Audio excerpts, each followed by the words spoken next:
Buchanautuk, South Africa. Reason for my selection here is this lovely form, a little ship of spirit quartzes.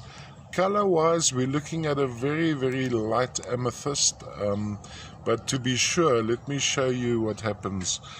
First of all, typical to this locality, you have a central quartz crystal surrounded by smaller quartz crystals as we have here. I think here we can actually see on the matrix, you see the core quartz crystal and a little crust going around it. Color is usually determined by what happens in the termination, so I'm going to tilt it in slightly. Let's look at that termination.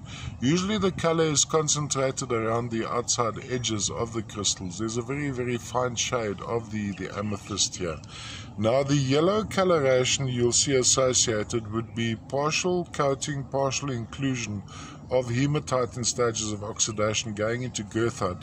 So technically speaking, one could comfortably talk in terms of ametrine, because in my estimation, citrine is actually caused by a little pyrite trapped inside the silica solution, which loses its which loses its sulfur, causing the yellow coloration in the silica solution.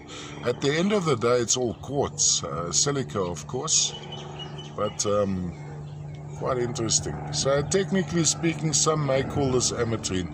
I'll go with just simply spirit quartz and leave the rest of the speciality to the specialist. There we have it. There you can clearly see what happens. Color concentration around the edges. There's a nice example of the core crystal surrounded by the smaller ones. Size-wise, maybe quarter hand size, so pretty good size. From a display point of view, can be displayed all the way around. I quite enjoy this little one jutting out from the mother crystal there too. Quite cute. All the way from South Africa, spirit quartz from the famous Buchanautuk deposit. One of our many, many specialities here in South Africa. Home of the rooibos tea, among others.